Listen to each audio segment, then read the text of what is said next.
Hi friends, online preparation में आप सभी का बहुत बहुत स्वागत है।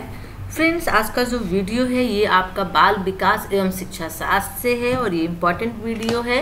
प्राथमिक स्तर यानी प्राइमरी लेवल वालों के लिए वीडियो है और ये जो क्वेश्चंस आज हमने लिए एमसीक्यू लिए हैं वो सितंबर 2016 में पूछे गए थे। सितंबर 2016 में आपके सी-टेट के प्राथमिक स्तर पर एग्जाम हुए थे, उसमें ये क्वेश्चन पूछे गए थे। तो इस तरह से आप इसको समझ सकते हैं कि आपका क्वेश्चन पेपर है 2016 का। तो चलिए देख लेते हैं कौन कौन से क्वेश्चन है। लेकिन उसके पहले यदि आपने अभी तक चैनल को सब्सक्राइब नहीं किया है तो सब्सक्राइब कर लीजिए और वीडियो को लाइक करिए, अच्छा लगे तो कमेंट्स करिए और साथ ही साथ इसको शेयर भी करिए। चलिए देख लेते हैं इम्पॉर्टेंट एमसीक्यू जो सितंबर 2016 में पूछे गए हैं।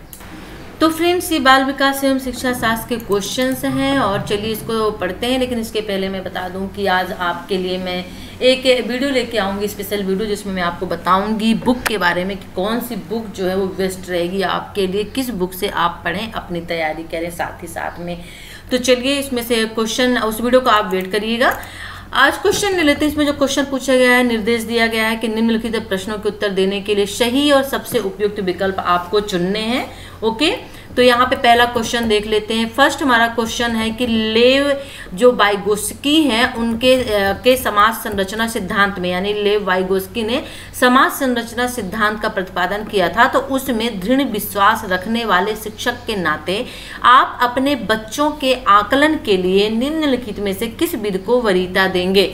देखिए क्वेश्चन को समझिएगा, इसमें से एक क्वेश्चन और क्रिएट हो रहा है। क्वेश्चन ये क्रिएट हो रहा है कि जो समाज संरचना सिद्धांत है इसके प्रतिपादक या जनक कौन है, तो लेव वाइगोस्की हैं। क्योंकि लेव वाइगोस्की से, पियाजे से बहुत सारे जो क्वेश्चंस है पूछे जाते हैं, ठीक है ना।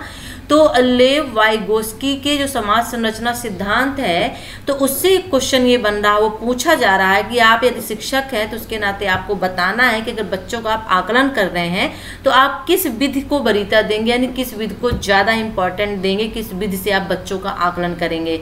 सहयोगी प्रोजेक्ट से, मानकीकृत परीक्षण से, तथ्यों पर आधारित प्रत्यास्मरण के प्रश्न या फिर वस्तुपरक बहुविकल्पी प्रकार के प्रश्न, किस विधि को वरीयता देंगे, किस विधि को इम्पोर्टेंट आप देंगे। तो आपके पास टाइम है सेलेक्ट करने का आंसर, आप सेलेक्ट कर लीजिए इनमें से क्या आंसर हो सकता है, ठीक है ना, कि बच्चों के आकलन के लिए किस विधि को वरीयता देंगे। तो चलिए मैं बता देती हूँ, इसका जो राइट आंसर है वो ए होगा। सहयोगी प्रोजेक्ट विधि को हम क्या करेंगे, वरीयता देंगे बच्चों के आकलन के लिए। तो इसमें से समाज संरचना सिद्धांत के प्रतिपादक कौन है, तो लेव वाइगोस्की हैं, इस चीज़ को भी याद रखिएगा। और बच्चों के आकलन के लिए जो सबसे अच्छी विधि होगी वो सहयोगी प्रोजेक्ट विधि होगी, ठीक है। चलिए अब हम नेक्स्ट क्वेश्चन ले लेते हैं। हमारा नेक्स्ट क्वेश्चन है कि अपनी कक्षा की वैयक्तिक विभिन्नताओं से निपटने के लिए शिक्षक को चाहिए कि, एक शिक्षक को क्या चाहिए कि वैयक्तिक विभिन्नता का मतलब क्या होता है। वैयक्तिक विभिन्नता का मतलब होता है कि एक क्लास में बहुत सारे बच्चे जब होते हैं तो सभी अलग अलग होते हैं, उनकी पर्सनालिटी जो होती है, उनकी समझ जो होती है वो अलग अलग होती है। अलग तरह के बच्चे होते हैं, कुछ बहुत जल्दी चीज़ों को समझ लेते हैं, कुछ देर से समझते हैं, कुछ बिल्कुल नहीं समझते हैं, उनका माइंड जो IQ जो लेवल है बहुत कम होता है। कुछ जो हैंडीकैप विकलांग बच्चे, मतलब सभी तरह के बच्चे होते हैं, वैयक्तिक विभिन्नता कहलाती है। एक बच्चा दूसरे बच्चे से जो भिन्न होता है वो वैयक्तिक विभिन्नता होती है।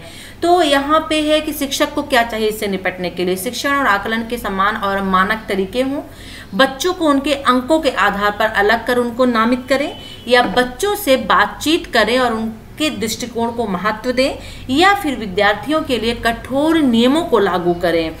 आप क्या करेंगे, आप एक टीचर हैं वैयक्तिक विभिन्नताओं से निपटने के लिए। तो इसका जो राइट आंसर क्या होगा, आप आंसर सेलेक्ट कर लीजिए। देखिए व्यक्ति विभिन्नता का मतलब ही होता है कि एक बच्चा दूसरे बच्चे से बिल्कुल भिन्न होता है, अलग होता है, यानी सभी बच्चे में समान गुण नहीं पाए जाते हैं। एक बच्चे की जो विशेषता है वो दूसरे बच्चे में नहीं पाई जाएगी, वो व्यक्ति विभिन्नता कहलाती है। तो राइट आंसर इसका हो जाएगा सी, यानी बच्चों से आप बातचीत करें और उनके दृष्टिकोण को महत्व दें, ये आप करेंगे व्यक्ति विभिन्नता वाले बच्चों के साथ। ओके, चलिए नेक्स्ट क्वेश्चन ले लेते हैं हम। हमारा अगला क्वेश्चन है कि आकलन उद्देश्यपूर्ण होता है यदि, आकलन उद्देश्यपूर्ण होता है यदि इससे विद्यार्थियों में भय और तनाव का संचार हो, इससे विद्यार्थियों और शिक्षकों को प्रतिपुष्टि यानी फीडबैक प्राप्त हो, या यह केवल एक बार वर्ष के अंत में हो, या फिर विद्यार्थियों की उपलब्धियों के में अंतर करने के लिए तुलनात्मक मूल्यांकन किया जाए। आकलन उद्देश्यपूर्ण होता है, यानी आकलन का उद्देश्य क्या होता है, मेन उद्देश्य क्या होता है, आपको यहाँ पे बताना है। ठीक है, तो देखिए आकलन किस लिए किया जाता है, बच्चों के बारे में जानने के लिए कि बच्चा किस तरह का है, उसकी प्रोग्रेस क्या है ना, इसके लिए आकलन किया जाता है। तो इसका राइट आंसर हो जाएगा बी, यानी कि इससे विद्यार्थियों और शिक्षकों को प्रतिपुष्टि यानी फीडबैक प्राप्त होती है। ये उद्देश्यपूर्ण उद्देश्य होता है मेन आकलन का। ठीक है, अगला क्वेश्चन ले लेते हैं। हमारा नेक्स्ट क्वेश्चन है कि राष्ट्रीय पाठचर्या की रूपरेखा जो एनसीईआरटी 2005 है के अनुसार शिक्षक की भूमिका क्या होती है। वेरी इंपॉर्टेंट क्वेश्चन, हालांकि सभी है। सत्तावादी, अधिनायकी या फिर अनुमतिपरक या सुविधादाता। राष्ट्रीय पाठचर्या की रूपरेखा एनसीईआरटी 2005 के अनुसार शिक्षक की भूमिका आपको यहाँ पे बताना है। तो इसका जो राइट आंसर है वो हो जाएगा सुविधादाता। ठीक है, शिक्षक की भूमिका क्या होती है, सुविधादाता के रूप में होती है।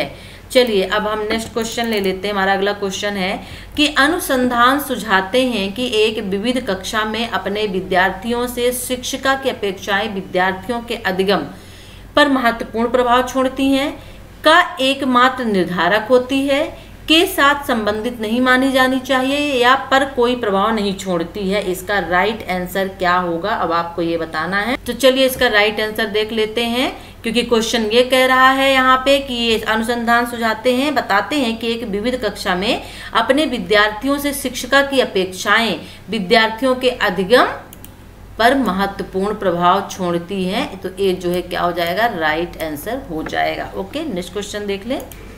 हमारा अगला क्वेश्चन है विशेष आवश्यकता वाले बच्चों को शामिल करना। अब विशेष आवश्यकता वाले जो बच्चे होते हैं उनको शामिल करना एक काल्पनिक लक्ष्य है, या फिर जिनमें अक्षमता ना हो उन बच्चों के लिए हानिकारक है, विद्यालयों पर भार बढ़ा देगा, या फिर शिक्षण के प्रति दृष्टिकोण, विषय वस्तु और धारणा परिवर्तन की अपेक्षा रखता है। इसका राइट आंसर क्या होगा, जो विशेष आवश्यकता वाले बच्चे होते हैं, यानी कि जो बच्चे गरीब श्रेणी के अंतर्गत आते हैं, जिनको शिक्षा नहीं मिल पाती है, हैंडीकैप बच्चे ऐसे जो होते हैं वो विशेष आवश्यकता वाले बच्चों की श्रेणी में आते हैं। तो इसका जो राइट आंसर है वो होगा, यानी कि शिक्षण के प्रति दृष्टिकोण, विषय वस्तु और धारणा परिवर्तन की अपेक्षा रखता है। ठीक है ना, क्या विशेष आवश्यकता वाले बच्चों को शामिल करना। चलिए नेक्स्ट क्वेश्चन देख लेते हैं। हमारा अगला क्वेश्चन है कि विविध प्रकार की सामाजिक, आर्थिक और सांस्कृतिक पृष्ठभूमि के बच्चों से युक्त कक्षा सभी विद्यार्थियों के अधिगम अनुभवों को बढ़ाती है। यह कथन है। अब यह कथन क्या कहता है कि विविध प्रकार के जो सामाजिक, आर्थिक और सांस्कृतिक पृष्ठभूमि के बच्चों से युक्त कक्षा, यानी विशेष आवश्यकता वाले जो बच्चे होते हैं, सभी विद्यार्थियों के अधिगम अनुभवों को बढ़ाती है। तो ये गलत, क्योंकि ये बच्चों के लिए दुविधा उत्पन्न कर सकता है और वे स्वयं को अलग थलग महसूस कर सकते हैं, या फिर सही है क्योंकि बच्चे अपने साथियों से अनेक कौशल सीखते हैं, सही है क्योंकि इससे कक्षा अधिक श्रेणीबद्ध दिखाई देती है, या गलत है क्योंकि ये अनावश्यक स्पर्धा की ओर ले जाता है। इसका राइट आंसर क्या होगा, विविध प्रकार की सामाजिक, आर्थिक और सांस्कृतिक पृष्ठभूमि के बच्चे जब एक साथ पढ़ते हैं एक कक्षा में, तो क्या सही है इसमें या क्या गलत है, आपको बताना है। तो इसका जो राइट आंसर है, चलिए मैं बता देती हूँ। इसका राइट आंसर है वो होगा आपका बी, सही है क्योंकि बच्चे अपने साथियों से अनेक कौशल सीखते हैं। जब बच्चे एक साथ बहुत सारे बच्चे होते हैं, पढ़ते हैं, तो 100% कुछ ना कुछ तो एक दूसरे से सीखते ही सीखते हैं। ठीक है, इसलिए जो ये कथन दिया हुआ है ये बिल्कुल सही है। और सही क्यों है, क्योंकि अपने साथियों से अनेक कौशल सीखते हैं। जबकि सही तो यहाँ पे भी है क्योंकि इससे कक्षा का अधिक श्रेणीबद्ध दिखाई देता है, ये नहीं है, बल्कि साथियों से अनेक कौशल सीखते हैं समूह में रहते हुए। ठीक है ना, तो राइट आंसर क्या हो जाएगा, बी हो जाएगा। सुनने में असमर्थ बच्चा, अब जो बच्चा सुनने में असमर्थ है, जिसे सुनाई नहीं देता है, वह श्रवण असमर्थता वाले बच्चों के विद्यालय में ही भेजा जाना चाहिए, नियमित विद्यालय में नहीं, या केवल अकादमिक शिक्षा से लाभ नहीं उठा पाएगा, उसे उसके स्थान पर व्यावसायिक शिक्षा दी जानी चाहिए, या नियमित विद्यालय में बहुत अच्छा कर सकता है यदि उसे उपयुक्त सुविधा और साधन उपलब्ध कराए जाएं, या नियमित विद्यालय में अपने सहपाठियों के समान कभी, 1 सेकंड इसे थोड़ा सा, कभी प्रदर्शन नहीं कर सकेगा। ठीक है ना, सुनने में जो बच्चा असमर्थ है, जिसे सुनाई नहीं देता, तो उसका राइट आंसर क्या होगा। आई थिंक आंसर बहुत इजी है, आपने सेलेक्ट कर लिया होगा। ठीक है, तो इसका जो राइट आंसर है मैं बता देती हूँ, राइट आंसर इसका सी हो जाएगा। यानी कि नियमित विद्यालय में बहुत अच्छा वो कर सकता है यदि उसे उपयुक्त सुविधा और साधन उपलब्ध कराया जाए। यदि सुनने में असमर्थ है उसके लिए जो सुनने के लिए इंस्ट्रूमेंटल होते हैं, जो भी चीज़ें होती हैं, अगर उसे वहाँ पे उपलब्ध कराई जाए तो 100% वो बहुत अच्छा परफॉर्मेंस वहाँ कर सकता है नियमित विद्यालय, यानी जैसे जिस विद्यालय में सामान्य जनरल बच्चे पढ़ते हैं। ठीक है, तो राइट आंसर सी हो जाएगा। चलिए नेक्स्ट क्वेश्चन देख लेते हैं। निम्नलिखित में से कौन सी विशेषता प्रतिभावान विद्यार्थी की है? जो प्रतिभावान विद्यार्थी होते हैं, सॉरी शिक्षार्थी यानी वही विद्यार्थी होते हैं, कौन सी विशेषता उनकी, यानी प्रतिभावान जो शिक्षार्थी हैं, विद्यार्थी, उनकी विशेषता आपको बताना है। वह आक्रामक और कुंठित हो जाते हैं, या फिर यदि कक्षा की गतिविधियां अधिक चुनौतीपूर्ण नहीं होती हैं तो वह कम प्रेरित अनुभव करता है और ऊब जाता है, या वह बहुत ही तुनक मिजाज होता है, वह रश्मि व्यवहार करता है और हाथ थपथपाना, डोलना आदि। तो जो प्रतिभावान विद्यार्थी शिक्षार्थी होते हैं उनकी विशेषता यहाँ पे आपको बतानी है। उसका राइट आंसर क्या होगा? आंसर आपने सेलेक्ट कर लिया होगा, कर लीजिए, मैं आपको थोड़ा सा टाइम दे रही हूँ। ठीक है, प्रतिभावान शिक्षार्थी, ये क्वेश्चन बहुत पूछा जाता है प्रतिभावान शिक्षार्थी से, और प्रतिभावान शिक्षार्थी का IQ भी पूछा जाता है। तो इसका जो राइट आंसर है वो बी हो जाएगा। यदि कक्षा की गतिविधियां अधिक चुनौतीपूर्ण नहीं होती हैं तो वह कम प्रेरित अनुभव करता है और ऊब जाता है। कौन? प्रतिभावान शिक्षार्थी। ठीक है ना, उसे जिज्ञासा होती है कि और कुछ करने को मिले। ठीक है ना, चैलेंज एक्सेप्ट करने में उसे अच्छा लगता है, इसलिए चुनौतीपूर्ण होना, जो भी एक्टिविटी होती है क्लास में, चुनौतीपूर्ण होनी चाहिए, चैलेंज मिलने चाहिए उसे। चलिए नेक्स्ट क्वेश्चन देख लेते हैं।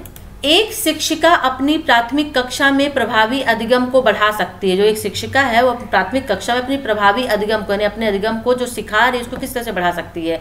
अधिगम में छोटी छोटी उपलब्धियों के लिए पुरस्कार देकर, या ड्रिल और अभ्यास के द्वारा, या फिर अपने विद्यार्थियों में प्रतियोगिता को प्रोत्साहन देकर, या फिर विषय वस्तु को विद्यार्थियों के जीवन के साथ संबंधित करके किस तरह से वो अधिगम को प्रभावी कर सकती है, यानी कि अधिगम को और आगे बढ़ा सकती है। इसका राइट आंसर क्या होगा आपको बताना है, और आंसर आपके सामने है, जल्दी से आंसर आप सेलेक्ट कर लीजिए। तो इसका राइट आंसर हो जाएगा डी, यानी विषय वस्तु को विद्यार्थियों के जीवन के साथ संबंधित करके पढ़ाना ही बेहतर होता है। ठीक है ना, यानी कि आप कोई चीज़ पढ़ा रहे हैं तो एक एग्जाम्पल दीजिए उनके लाइफ से, तो वो बहुत जल्दी उस चीज़ को समझ जाते हैं। तो विषय वस्तु को विद्यार्थियों के जीवन के साथ संबंधित करके पढ़ाना ही अधिगम को प्रभावी बनाना होता है। चलिए नेक्स्ट क्वेश्चन देख लें। बच्चों के बारे में निम्नलिखित कथनों में से कौन से सही हैं? बच्चों के बारे में जो कथन दिए हैं वो कौन से सही हैं? बच्चे जानकारी के निष्क्रिय प्राप्त करता है, या बच्चे समस्या समाधान करता है, या बच्चे वैज्ञानिक शोध करता है, या बच्चे पर्यावरण के सक्रिय अन्वेषक हैं। अब ये जो ऑप्शन दिए हुए हैं इनमें से अब आपको बताना है कि A, B या D सही है, या B, C, D सही है, या A, B, C, D चारों ऑप्शन सही हैं, या फिर A, B और C सही है इनमें से। ठीक है, बच्चों के बारे में कथनों में से कौन सा सही है? तो इसका राइट आंसर क्या होगा आप देख लीजिए और जल्दी से आंसर हमें बताइए। तो इसका जो राइट आंसर होगा वो हो जाएगा आपका बी, यानी कि बच्चे समस्या समाधान करता है, बच्चे वैज्ञानिक शोध करता है, और बच्चे पर्यावरण के सक्रिय अन्वेषक हैं। ये तीनों चीजें जो है बच्चे के बारे में है। ठीक है, तो तीनों कथन जो है बिल्कुल सही है, बी, सी, डी। चलिए नेक्स्ट क्वेश्चन देख लेते हैं। विद्यार्थियों में संप्रत्यात्मक विकास को प्रोत्साहन देने के लिए निम्नलिखित में से कौन सी विधि सबसे प्रभावी विधि है? विद्यार्थियों में संप्रत्यात्मक विकास को प्रोत्साहन देने के लिए पुराने प्रत्ययों से किसी संदर्भ के बिना नए प्रत्ययों को अपने आप समझा जाना चाहिए, या याद करने के लिए कहकर विद्यार्थियों के गलत विचारों को सही विचारों में बदलना, या विद्यार्थियों को बहुत से उदाहरण देना और उन्हें तर्क शक्ति का उपयोग करने के लिए प्रोत्साहित करना, या जब तक विद्यार्थी में वांछित संप्रत्यात्मक परिवर्तन न हो जाए तब तक दंड का उपयोग करना। यानी संप्रत्यात्मक विकास को आगे बढ़ाने के लिए कौन सी विधि यूज करनी चाहिए ये आपको यहाँ पे बताना है। ऑप्शन आपके सामने है। ठीक है, तो चलिए मैं इसका आंसर बता देती हूँ। इसका राइट आंसर जो है वो सी होगा, क्योंकि विद्यार्थियों को बहुत से, इसका जो आंसर है वो सी होगा, विद्यार्थियों को बहुत से उदाहरण देना और उन्हें तर्क शक्ति का उपयोग करने के लिए प्रोत्साहित करने विधि का प्रयोग करना चाहिए। प्राथमिक विद्यालय के बच्चे उस वातावरण में सबसे प्रभावी ढंग से सीखेंगे, यानी प्राथमिक विद्यालय के जो बच्चे हैं किस वातावरण में सबसे प्रभावी ढंग से सीखेंगे आपको बताना है। जहां उनकी संवेगात्मक आवश्यकताओं की पूर्ति होती है और वे अनुभव करते हैं कि वे महत्वपूर्ण हैं, या फिर जहां शिक्षक एकाधिकारवादी है और स्पष्ट आदेश देता है कि क्या किया जाना चाहिए, या जहां मूल रूप से पढ़ने लिखने और गणित की संज्ञानात्मक कुशलताओं पर ही ध्यान का केंद्र होता है और बल दिया जाता है, या फिर जहां शिक्षक सारे अधिगमों में आगे होता है, ठीक है, और विद्यार्थियों से निष्क्रिय रहने की अपेक्षा करता है। तो ये राइट आंसर इसमें क्या होगा कि प्राथमिक विद्यालय के बच्चे उस वातावरण में सबसे अधिक प्रभावी ढंग से सीखेंगे। किस वातावरण में प्रभावी ढंग से सबसे अधिक सीखेंगे? तो इसका जो राइट आंसर है वो क्या होगा? ए हो जाएगा, यानी कि जहां उनकी संवेगात्मक आवश्यकताओं की पूर्ति होती है और वे अनुभव करते हैं कि वे महत्वपूर्ण हैं। तो ये ए जो इसका है राइट आंसर हो जाएगा। ओके, चलिए अब नेक्स्ट क्वेश्चन हम जल्दी से देख लेते हैं। अगला क्वेश्चन हमारा है कि एक बच्चा खिड़की के सामने से एक कौवे को उड़ता हुआ देखता है और कहता है कि एक पक्षी। इससे बच्चे के विचार के बारे में क्या पता चलता है? कब बच्चे की स्मृतियां पहले से भंडारित होती हैं, या बच्चे में पक्षी का प्रत्यय विकसित हो चुका है, या फिर बच्चे ने अपने अनुभव बताने के लिए भाषा के कुछ उपकरणों का विकास कर लिया है, या फिर ए बी दोनों सही हैं, या बी और सी सही है, या ए बी सी, या केवल बी सही है। इसका राइट आंसर क्या होगा आपको भी यहाँ पे बताना है। तो देखिए इसका जो राइट आंसर है वो आपका हो जाएगा बी हो जाएगा। ओके, इसका जो राइट आंसर है क्या हो जाएगा? बी हो जाएगा कि बी और सी जो है ये दोनों सही हैं। अब यहाँ पे बी और सी दोनों क्या सही हैं? यानी कि यहाँ पे हम देख लेते हैं कि बी और सी, यानी कि बच्चे में पक्षी का प्रत्यय तो विकसित हो चुका है, वो समझ चुका है कि एक पक्षी है, और बच्चे ने अपने अनुभव बताने के लिए भाषा के कुछ उपकरणों का विकास कर लिया है। उसके समझ में आने लगा है कि ये जो है क्या है, ये एक पक्षी है। ठीक है ना। चलिए नेक्स्ट क्वेश्चन देख लेते हैं कि कोई शिक्षिका अपने विद्यार्थियों को क्या कहे कि उन्हें भीतरी प्रेरणा के साथ कार्य करने के लिए प्रोत्साहित कर सके। चलो इसे उसके करने से पहले समाप्त कर लो, या फिर तुम उसके जैसे क्यों नहीं हो सकते। देखो उसने इसे एकदम ठीक कर दिया, या काम जल्दी पूरा करो तो तुम्हें एक टॉफी मिलेगी, या इसे करने की कोशिश करो तुम सीख जाओगे। क्वेश्चन को समझिएगा कि जो शिक्षिका टीचर है वो अपने स्टूडेंट से कह रही है, क्या कहे कि उन्हें भीतरी प्रेरणा के साथ कार्य करने के लिए, यानी बच्चे को प्रोत्साहन के लिए वो क्या करे कि बच्चा अपना कार्य जो है नियमित रूप से और अच्छे से करे। तो आप क्या करेंगे उसके लिए? तो इसका जो राइट आंसर है वो क्या होगा, आपने सेलेक्ट कर लिया होगा। राइट आंसर इसका ए होगा। चलो इसे उसके करने से पहले समाप्त कर लो, यानी एक कंपटीशन यहाँ पे दे रही है कि जो साथ में उसके और बच्चे बैठे हैं उनके करने से पहले आप इसे जल्दी से कर लो। ठीक है। कोई शिक्षिका अपने विद्यार्थियों को अध्ययन करने हेतु आंतरिक रूप से उत्प्रेरित करने के लिए कैसे प्रोत्साहित कर सकती है? यानी कि एक टीचर अपने स्टूडेंट को अध्ययन के लिए, पढ़ाने के लिए प्रोत्साहित करना है उसे, तो किस तरह से वो प्रोत्साहित करे? उनमें चिंता और डर पैदा करके, या प्रतियोगितात्मक परीक्षण से, या फिर व्यक्तिगत लक्ष्य निर्धारित करने और उनमें निपुणता पाने में उन्हें मदद देकर, या साफ दिखाई पड़ने वाले इनाम देकर, यानी जैसे टॉफी। तो क्या काम होगा शिक्षार्थियों को प्रोत्साहित करने के लिए? तो इसका जो राइट आंसर है वो क्या होगा?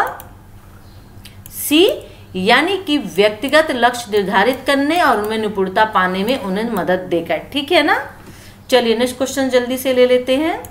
किसी प्रारंभिक कक्षा में प्रभावशाली शिक्षक का उद्देश्य विद्यार्थियों को उत्प्रेरित करना होता है, तो सीखने के लिए जिससे वे जिज्ञासु बने और सीखने के लिए ही सीखना पसंद करें, या रट कर याद करने के लिए जिससे प्रत्यास्मरण करने में अच्छे बने, या दंडात्मक उपायों का उपयोग करके या प्रयोग करके जिससे वे शिक्षक का सम्मान करें, या ऐसे काम करने के लिए जिससे परीक्षा के अंत में वे अच्छे अंक पा सकें। प्रारंभिक कक्षा में प्रभावशाली शिक्षक का मेन उद्देश्य क्या होता है? विद्यार्थियों को आगे बढ़ाने के लिए, उत्प्रेरित करने के लिए। तो इसका राइट आंसर क्या होगा? आपने सेलेक्ट कर लिया होगा। चलिए मैं बता देती हूँ, इसका राइट आंसर जो है वो ए होगा, यानी सीखने के लिए, जिससे जिज्ञासु बने और सीखने के लिए ही सीखना पसंद करें। ठीक है ना। तो राइट आंसर क्या हो जाएगा? ए हो जाएगा। चलिए नेक्स्ट क्वेश्चन ले लेते हैं। निम्नलिखित में से कौन सा उदाहरण प्रभावशाली विद्यालय की प्रथा है? प्रभावशाली विद्यालय की प्रथा क्या है? निरंतर तुलनात्मक मूल्यांकन करना, या शारीरिक दंड या व्यक्ति सापेक्ष अधिगम या फिर प्रतियोगात्मक कक्षा, इसमें से प्रभावशाली विद्यालय की प्रथा क्या है, इसका आपको आंसर अब देना है।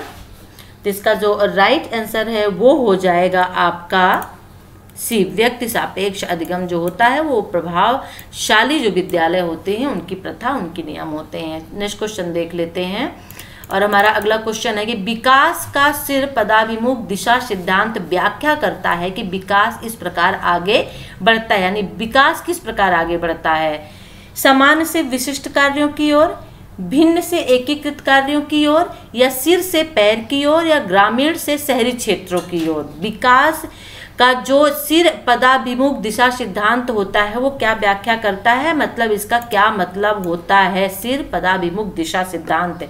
इसका जो राइट आंसर है बहुत आसान है, आपने सेलेक्ट भी कर लिया होगा, तो इसका राइट आंसर हो जाएगा सी, सिर से पैर की ओर, इसीलिए सिर यानी कि सिर हो गया। अब पद यानी पैर होता है की ओर, ठीक है ना, तो सिर से पैर की ओर जो सिर पदाभिमुख दिशा सिद्धांत होता है ये बताता है कि जो विकास होता है वो सिर से पैर की ओर होता है।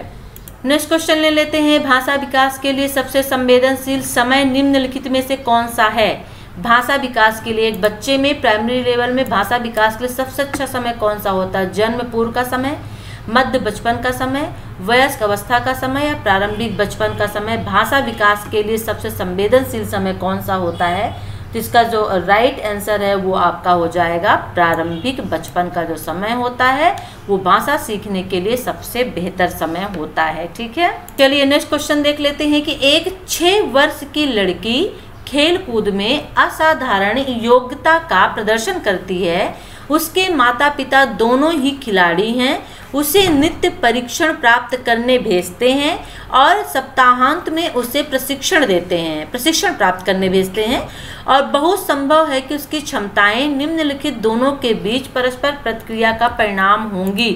किस प्रतिक्रिया का परिणाम होंगी, आनुवांशिकता और पर्यावरण का, वृद्धि और विकास का, स्वास्थ्य और प्रशिक्षण का, या फिर अनुशासन और पौष्टिकता का।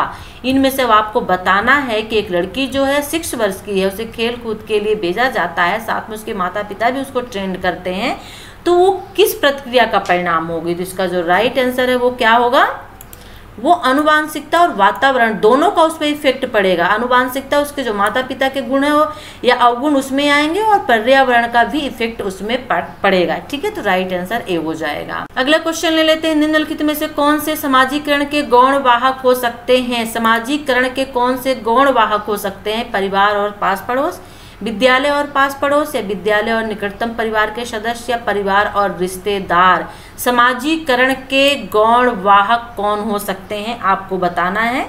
तो देखिए समाजीकरण के जो गौण वाहक होते हैं वो विद्यालय और पास पड़ोस होते हैं, क्योंकि परिवार और पास पड़ोस जो है, क्योंकि पास पड़ोस तो है लेकिन परिवार के साथ में, तो परिवार के पास जो पड़ोस में जो घर के आसपास में रहते हैं वो गौण वाहक नहीं कहलाते हैं। विद्यालय और निकटतम परिवार के सदस्य भी नहीं कहलाते हैं, परिवार और रिश्तेदारी अपने कहलाते हैं, गौण जो ना तो वो विद्यालय और पास पड़ोस है। चलिए अगला क्वेश्चन ले लेते हैं। अगला क्वेश्चन है, लेव वाइगोस्की के अनुसार संज्ञानात्मक विकास का मूल कारण है। संज्ञानात्मक विकास का मूल कारण क्या है, संतुलन, सामाजिक अन्योन क्रिया, मानसिक प्रारूपों यानी स्कीमास का समायोजन, या फिर उद्दीपक अनुक्रिया युग्मन। लेव वाइगोस्की के अनुसार संज्ञानात्मक विकास का मूल कारण क्या है आपको बताना है। तो इसका जो राइट आंसर है वो हो जाएगा बी, यानी सामाजिक अन्योन क्रिया, समाज के साथ जो क्रिया होती है वो संज्ञानात्मक विकास का मूल कारण होती है। नेक्स्ट क्वेश्चन ले लेते हैं। अगला क्वेश्चन, किसी बच्चे का दिया गया विशिष्ट उत्तर कोल वर्ग के नैतिक तर्क के सोपानों की विषय वस्तु के किस सोपान के अंतर्गत आएगा। जो कोल वर्ग ने अपने नैतिक तर्क के सोपान दिए थे, चरण दिए थे, यदि आप ईमानदार हैं तो आपके माता पिता आप पर गर्व करेंगे, इसलिए आपको ईमानदार रहना चाहिए। दंड आज्ञाकारिता अनुकूलन के अंतर्गत, या सामाजिक संकुचन अनुकूलन के अंतर्गत, या अच्छी लड़की अच्छा लड़का अनुकूलन के अंतर्गत, या फिर कानून और व्यवस्था अनुकूलन के अंतर्गत, किसके अंतर्गत आएगा ये आपको बताना है। जो कोलवर्ग के नैतिक तर्क के सोपान थे उसके अंतर्गत। तो इसका जो राइट आंसर है वो हो जाएगा आपका सी, अच्छी लड़की अच्छा लड़का अनुकूलन के अंतर्गत। नेक्स्ट क्वेश्चन ले लेते हैं, निम्नलिखित में से क्या आवश्यक है। शिक्षार्थी के द्वारा पर्यावरण की सक्रिय खोजबीन, या वयस्कों के व्यवहार का अवलोकन, या ईश्वरीय न्याय पर विश्वास, या शिक्षकों और माता पिता द्वारा पुनर्वलन क्या आवश्यक है, यहाँ पे आपको बताना है। तो इसका जो राइट आंसर है वो हो जाएगा ए, यानी शिक्षार्थियों के द्वारा पर्यावरण की सक्रिय जो खोजबीन होती है वो आवश्यक होता है। ठीक है, नेक्स्ट क्वेश्चन ले लेते हैं। जीन पियाजे के अनुसार प्रारूप यानी जो स्कीमा होता है निर्माण वर्तमान योजनाओं के अनुरूप बनाने हेतु नवीन जानकारी में संशोधन और नवीन जानकारी के आधार पर पुरानी योजनाओं में संशोधन के परिणाम के रूप में घटित होता है। इन दो प्रक्रियाओं को जाना जाता है, किन नाम से जाना जाता है? समायोजन और अनुकूलन के रूप में, या समावेशन और अनुकूलन के रूप में, सामीकरण और संशोधन के रूप में, या समावेशन और समायोजन के रूप में। यानी कि जो निर्माण वर्तमान योजनाओं के अनुरूप बनाने हेतु नवीन जानकारी में संशोधन और नवीन जानकारी के आधार पर पुरानी योजनाओं में संशोधन के परिणाम रूप घटित होता है। इस चीज को समझिएगा। तो इसका जो राइट आंसर है वो आपका हो जाएगा डी, समावेशन और समायोजन के रूप में नवीन जानकारी में संशोधन करना। ठीक है ना, और फिर जो नवीन जानकारी के आधार पर जो नवीन जानकारी मिलती है उसके आधार पर पुरानी योजनाओं में संशोधन करने का जो परिणाम होता है तो वो समावेशन और समायोजन के रूप में जाना जाता है। ओके, चलिए नेक्स्ट क्वेश्चन देख लेते हैं। अगला क्वेश्चन है कि किसी प्रगतिशील कक्षा की व्यवस्था में शिक्षक एक ऐसे वातावरण की उपलब्ध कराकर अधिगम को सुगम बनाता है जो खोज को प्रोत्साहन देता है, नियामक है, समावेशन को हतोत्साहित करता है या आवृत्ति को बढ़ावा देता है। प्रगतिशील कक्षा की व्यवस्था में शिक्षक क्या काम करता है वातावरण को सुगम बनाने के लिए? तो इसका जो राइट आंसर है वो हो जाएगा ए, यानी खोज को प्रोत्साहन देता है। ओके, चलिए अगला क्वेश्चन ले लेते हैं।